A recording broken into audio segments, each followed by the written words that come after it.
عثمان نثار کے بارے میں کسی نے خواب دیکھا؟ مختصر یہ کہ مسلمانوں پر بہت ہی آزمائش آنے والی ہے اور حفاظت کے لیے کوئی دعا نبی نے بتائی. یہ خواب پر حضرت کا بیان بھی آیا, آپ بھی کچھ فرما دیں. نیز زلزلے اور قدرتی آفات اور عذاب میں موقع کے حساب سے کوئی خاص یا دعا یا قرآنی آیت وغیرہ ہے, جیسے سورہ زلزال وغیرہ پڑھنا؟ دیکھو, سب سے پہلے خدا کی نافرمانی چھوڑی جائے. زلزلے تو آتے رہیں گے, آتے ہیں, اور حدیث میں آتا ہے قرب قیامت میں قدرتی حادثات کی تعداد کم ہونے کے بجائے بڑھے گی. حدیث میں آتا ہے کہ جیسے جیسے قیامت قریب آئے گی نا, یہ قدرتی حادثے کم نہیں ہوں گے. سائنس تو ترقی کر رہی ہے, لیکن قدرتی حادثوں کا ریشو کم ہونے کے بجائے بڑھے گا. کچھ حادثے ایسے ہیں جو سائنسدان روک ہی نہیں, بتا ہی نہیں سکتے, تو روک کہاں سے سکتے ہیں؟ اچھا, یہ ہمارے یہاں فضول قسم کی بحثیں شروع ہو گئی ہیں. جب ترکی میں جو زلزلہ آیا ہے تو یہ اسرائیل نے کیا ہے یا امریکہ نے کیا ہے. کوئی اسرائیل امریکہ کے باپ کے پاس بھی اتنی پاور نہیں ہے کہ پورے ملک کو زلزلوں سے الٹ دے. یہ فضول قسم کی تحقیقات ہیں جس سے صرف پاکستانی لوگ متاثر ہوتے ہیں. کوئی پڑھا لکھا آدمی دنیا میں اس سے متاثر نہیں ہوتا. تو خدا کے لیے پہلے ہی ہم لوگ کا بہت مذاق اڑ رہا ہے, مزید اپنا مذاق دنیا میں دانشوروں کی نظر میں نہ اڑواؤ. سمجھتے ہو؟ ابھی ایسی رپورٹیں آ رہی ہیں کہ جی وہ جو پلیٹیں اس نے ہلائی ہیں اسرائیل نے اور پھر یوں کیا ہے. مجھ سے ایک صاحب نے کل کہا, میں نے کہا ہاں وہ جو ہے نا وہ لے کے گھسے تھے, یہ جو ہوتا ہے نا ہمارے یہاں جس سے گٹر صاف نہیں کرتے, ٹریکٹر. ہمارے یہاں تو کچھ بھی نہیں کرتے نا, ٹریکٹر سے کیا ہو رہا ہے, کوئی صفائی نہیں ہو رہی. تو وہ ٹریکٹر اور جو مشینیں ہوتی ہیں, تو ٹریکٹر لے کے میں نے کہا وہ اسرائیل نے اپنی فوجیں نیچے گھسائی تھی, نیچے کھود کھاد کے نا اچانک رسی کھینچ لی اور ساری عمارتیں نیچے گر گئیں. پتہ نہیں کیا کیا فضول قسم کی باتیں ہمارے یہاں. کوئی نہ اسرائیل کی سازش ہے نہ یہ امریکہ کی. اتنی پاور اللہ نے انسانوں کو, ایٹم بم مار دے تو ایک الگ بات ہے.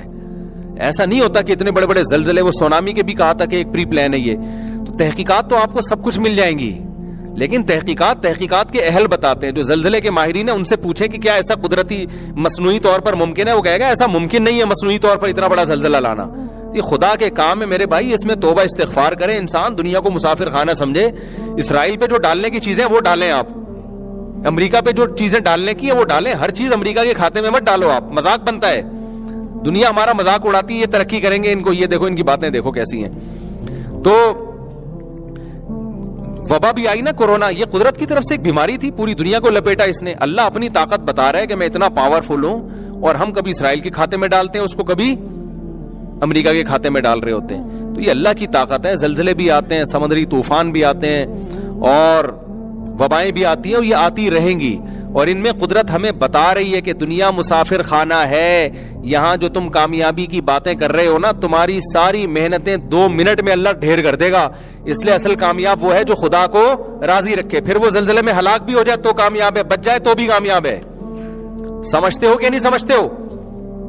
تو کرنے کا کام ہے گناہوں سے توبہ, پھر دعاؤں کو بھی اہتمام کرنا چاہیے. جو پہلا کام ہے وہ کیا ہے؟ گناہوں سے توبہ. دیکھو قوم عاد اور قوم ثمود پہ عذاب آیا, اس لیے نہیں آیا کہ وہ کوئی وظیفہ نہیں پڑھتے تھے, ان سے آیت کریمہ چھوڑ گئی تھی. قوم عاد پہ جو عذاب آیا اور قوم ثمود پہ کیوں آیا؟ ناپ تول میں کمی کر رہے تھے وہ, اس لیے عذاب آیا نا قوم ثمود پہ. کرپشن بہت زیادہ ہو گئی تھی, اللہ نے قوم کو تباہ کر دیا. اب اگر ہم ان سے کہیں کہ کرپشن مت چھوڑو اور یہ لا الہ الا انت سبحانک انی کنت من الظالمین وظیفہ صبح شام پڑھا کرو, تو غلط ہوگا نا. یہ پیغمبر نے جا کے ان کو سمجھایا, تم جو کرپشن کر رہے ہو نا یہ پہلے چھوڑو, پھر وظیفے پڑھو, پھر دعائیں بھی مانگو. پہلے کیا کرنا پڑے گا؟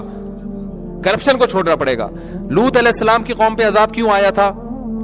ہومو سیکسولیٹی تھی, نکاح نہیں ہو رہا اور مرد مردوں سے بدکاریاں کر رہے ہیں. تو لوط علیہ السلام نے کیا ان کو یہ بتایا کہ عذاب سے بچنے کا طریقہ یہ کہ فلاں سورت اتنی دفعہ پڑھ لیا کرو؟ اگر وہ پڑھ لیتے بچ جاتے عذاب سے. لوط علیہ السلام نے کہا اس برائی کو چھوڑو, اللہ نے تمہارے لیے عورت کو پیدا کیا, اس سے شادی کرو, وہ حلال ہے, حرام سے بچو. قوم کے سمجھ میں بات نہیں آئی. تو بعض دفعہ قدرتی آفت اس لیے آتی ہے کہ دنیا میں گناہ پھیل رہے ہوتے ہیں. اور یاد رکھو غیر مسلموں میں جب گناہ پھیلتے ہیں ان پہ عذاب نہیں آتا, عذاب مسلمانوں پہ آتا ہے, کیونکہ یہ اللہ کو مانتے ہیں. غیر مسلم کے لیے اللہ نے آخرت رکھی ہے, دنیا نہیں رکھی. لوط علیہ السلام کی قوم پہ تو اس لیے آئے کہ پیغمبر کو باقاعدہ بھیجا گیا نا وہاں پہ, ورنہ اللہ کا قاعدہ یہ ہے کہ دنیا میں سزائیں مسلمانوں کو ملتی ہیں, غیر مسلموں کو دنیا میں سزائیں نہیں ملتی. وہ اللہ کو مانتے ہی نہیں ہیں, ان کے لیے اللہ نے آخرت رکھی ہے, آخرت میں سزا رکھی ہے. تو اب میں نہیں کہہ رہا کہ ترکی میں جو زلزلہ آیا وہاں کوئی گناہ ان پہ ہو رہا تھا. اگر کوئی گناہ وہاں ہو رہا تھا تو وہ ہمارے ہاں اس سے زیادہ ہی ہو رہا ہے. لوگ بعض یہ بھی باتیں کر رہے ہیں اصل میں وہ شام میں بے حیائی بہت ہے, ترکی میں ان علاقوں میں بے حیائی بہت ہے. مجھے تو یہ باتیں کہتے ہوئے ڈر لگتا ہے. یہ ایسے ہے جیسے آپ کسی قوم پر ایک مصیبت آئی ہو اور آپ اس کا مذاق اڑا رہے ہو. یہ بات وہ کرے نا جو خود پاک دامن اور بالکل نیٹ کلین دودھ کے دھلے ہوئے لوگ ہوں, ان کے منہ پہ اچھی لگتی ہے یہ باتیں.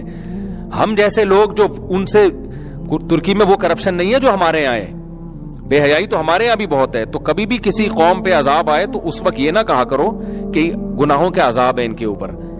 دیکھو قوم عاد اور قوم سمود کے بارے میں تو اللہ نے بتا دیا کہ عذاب تھا نا, وہاں تو ہم کہنے ہیں, ہمیں کیا پتا ان پر جو عذاب آیا ہے وہ عذاب کے طور پر آیا یا ان کی, یا ہمیں عبرت کے طور, بعض چیزیں عبرت کے طور پہ ہوتی ہیں, عذاب کے طور پہ نہیں ہوتی ہیں, سنبھالنے کے لیے ہوتی ہیں کہ سنبھل جاؤ, سدھر جاؤ. تو نیک لوگوں پہ بھی مصیبتیں آتی ہیں.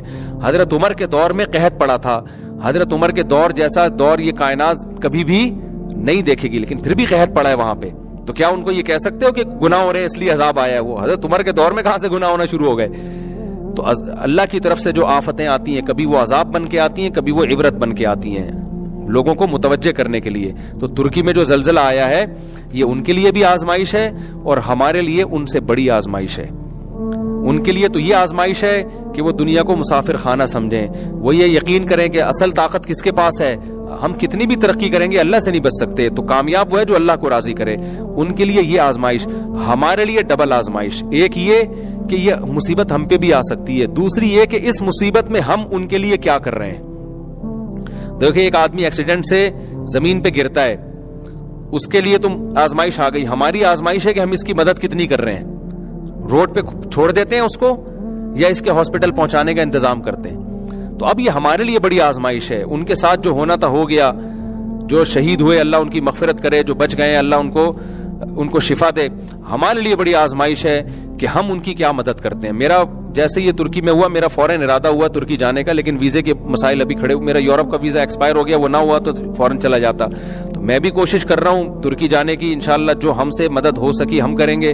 جو ہمارے جتنے بھی بڑے بڑے تاجر ہیں یہاں پہ, ان کی ذمہ داری ہے کہ اپنی تجوریوں کے منہ کھولیں وہ, اور ترک اور شام کے مسلمانوں کی وہ مدد کریں. سیلاب آیا, ان کے لیے کم آزمائش, ہمارے لیے بڑی آزمائش کہ ہم اس سیلاب میں اللہ ہم سے پوچھے گا کہ میری طرف سے تو قدرتی آفتیں آتی ہیں. دیکھو ایک بات سنا کے بس اپنی بات کو ختم کرتا ہوں.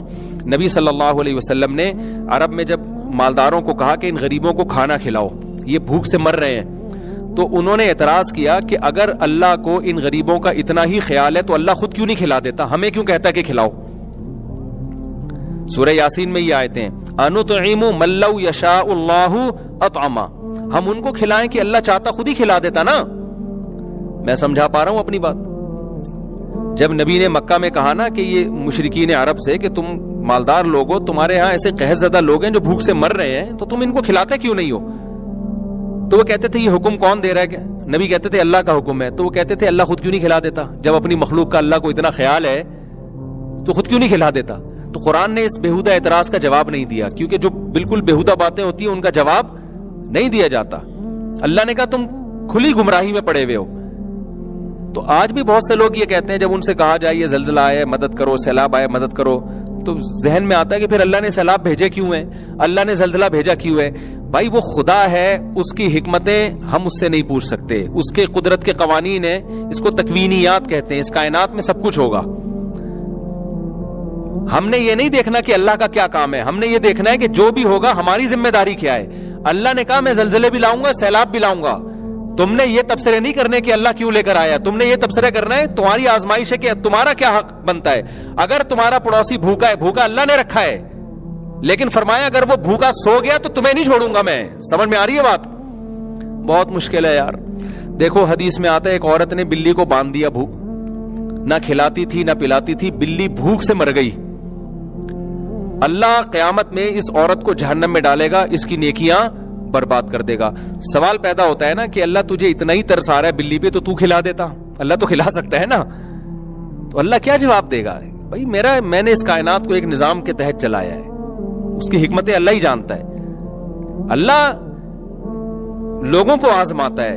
کوئی جانور بھی بھوکا مر رہا ہے, کتا بھی اگر پیاسا ہے اور آپ کے پاس پانی ہے نہیں پلا رہے, تو اس کے بارے میں بھی سوال اللہ سے نہیں ہوگا, سوال کس سے ہوگا؟ آپ سے. ہم ایگزامینیشن ہال میں ہیں, اللہ ایگزامینیشن ہال میں نہیں ہے. تو حدیث میں آتا ہے پڑوسی بھوکا سوئے تم پیٹ بھر کے کھاؤ تو تم مومن نہیں ہو. اب اب سوال پیدا ہوتا ہے اللہ تو بھوکا, تجھے اتنا خیال ہے اس بھوکے کا, تو خود ہی کھلا دے نا. اللہ کہے گا پھر آزمائش کس بات کی ہے؟ نہیں آ رہی بات سمجھ میں تو جیسے چل رہے ہو نا چلتے رہو میرے بھائی, ہم تو تھک گئے ہیں بول بول کے. ترکی میں جو زلزلہ آیا ہے میرے بھائی, ہمارے تاجروں کی اخلاقی دینی ذمہ داری ہے کہ ہم وہاں رقمیں بھیجیں اور ان لوگوں کی مدد کریں جس حد تک ہمارے لیے یہ ملکوں کی سرحدوں کو ختم کر دیں ہم. لیکن اس میں ایک بات خوب اچھی طرح کان کھول کے سن لو, جب بھی کوئی زمینی آفت آتی ہے, ہم نے مشاہدہ کیا ہے چورن منجن بیچنے والے بھی مارکیٹ میں ہول سیل کے حساب سے آ جاتے ہیں. ایسا نہ ہو کوئی بھی ٹرسٹ آئے, کوئی بھی آدمی آئے اور کہ میں ترکوں کے لیے مدد طلب کر رہا ہوں اور آپ نے پیسے نکال کے اس کو دینا شروع کر دیے.